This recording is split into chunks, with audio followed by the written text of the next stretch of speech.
اعوذ باللہ من الشیطان الرجیم بسم اللہ الرحمن الرحیم وَإِن يَمْسَسْكَ اللَّهُ بِضُرٍّ فَلَا كَاشِفَ لَهُ إِلَّا هُوَ وَإِن يَمْسَسْكَ بِخَيْرٍ فَهُوَ عَلَى كُلِّ شَيْءٍ قَدِيرٌ وَهُوَ الْقَاهِرُ فَوْقَ عِبَادِهِ وَهُوَ الْحَكِيمُ الْخَبِيرُ صدق الله العلي العظيم وصدق الرسول النبي الكريم ونحن على ذلك من الشاهدين والشاكرين والحمد لله رب العالمين۔ آج ہم سورۃ الانعام کی آیت نمبر 17 اور 18 کو سمجھنے کی کوشش کریں گے۔ اس آیت میں رب فرماتے ہیں وَإِن يَمْسَسْكَ اللَّهُ بِضُرٍّ،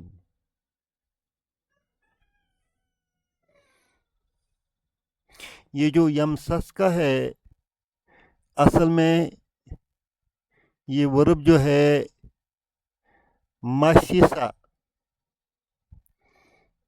یم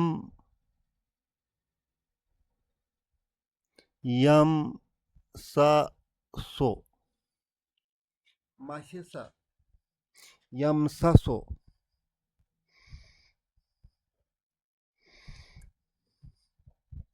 مسیسا اس نے چھوا،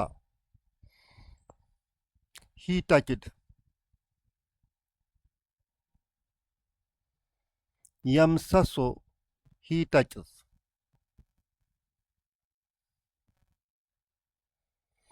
یمسسو کے ساتھ جب ان آئے گا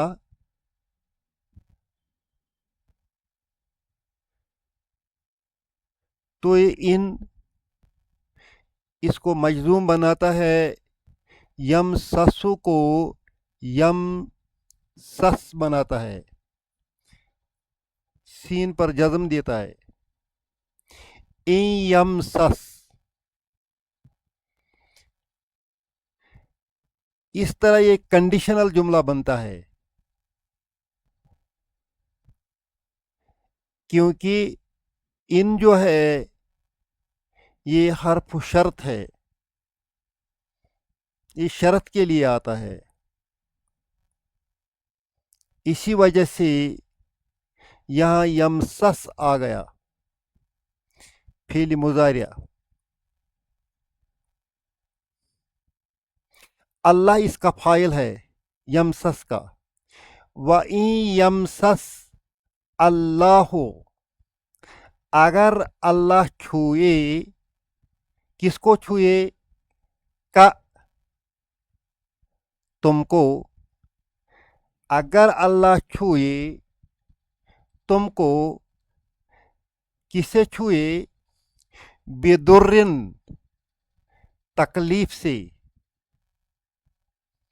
گویا یہاں یمسس پہنچنے کے معنی میں استعمال ہوا ہے، پہنچنے۔ این یمسسک اللہ بدرن، اگر اللہ کی طرف سے تمہیں کوئی تکلیف پہنچے، یہاں تک یہ ہو گیا شرط۔ اس کا جواب کیا ہے؟ فَلَا كَاشِفَ لَهُ،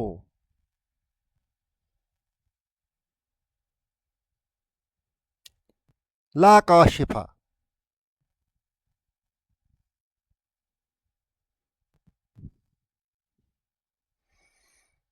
یہ جو فا ہے اس کو رابطہ کہتے ہیں، یہ دو جملوں میں ربط کا کام کرتا ہے۔ پہلا سینٹنس آیا جملہ شرطیہ، اور دوسرا جو ہے یہاں سے لا سے یہاں تک جواب ہے اس شرط کا، جواب و شرط۔ اس جواب و شرط اور جملہ شرطیہ کے درمیان یہ جو فا ہے یہ رابطہ ہے، اس کو رابطہ للجواب کہتے ہیں۔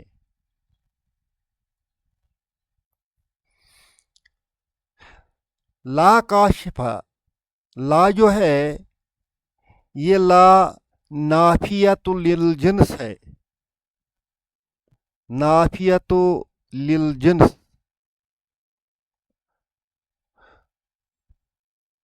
مطلب یہ ہے کہ یہ وہ لا ہے جو ہر چیز کا انکار کرتا ہے. جس طرح ہم کہتے ہیں لا ریب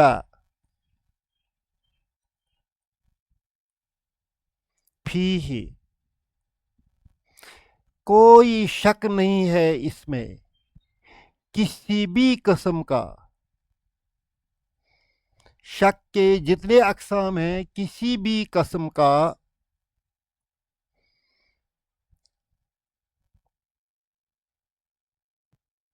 شک اس میں نہیں ہے، اس قرآن میں نہیں ہے. اسی طرح کاشفہ کا مطلب ہے دور کرنے والا. کاشفہ، کاشفن، اصل میں یہ کاشفن فاعلن کے وزن پر ہے، اسم فاعل.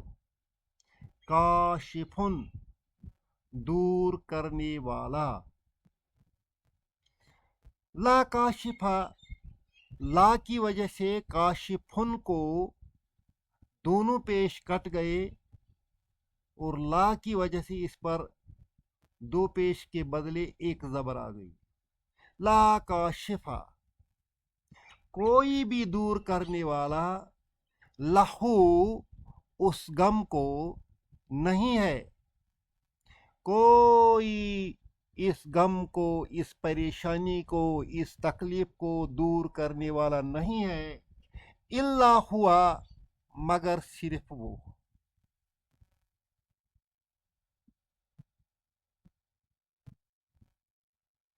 اس کے بغیر اس غم کو، اس پریشانی کو کوئی دور کرنے والا نہیں ہے. اس آیت سے شرک کی جڑ کٹتی ہے. یہ آیت انسان کو جو عقیدہ ہے اللہ کے ساتھ اس کو پختہ کرتا ہے کہ ہر قسم کی جو تکلیف ہے اسے اللہ کے بغیر دنیا کا کوئی طاقت دور کرنے والا نہیں ہے.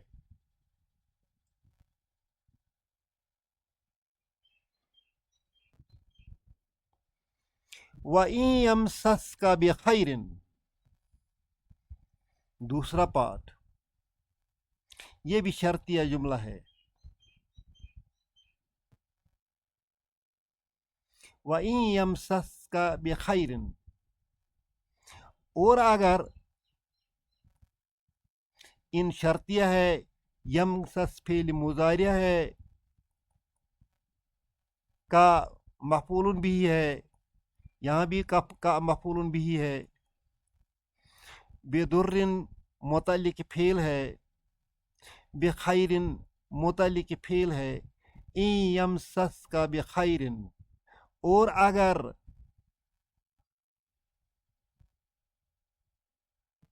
تم کو خیر پہنچے،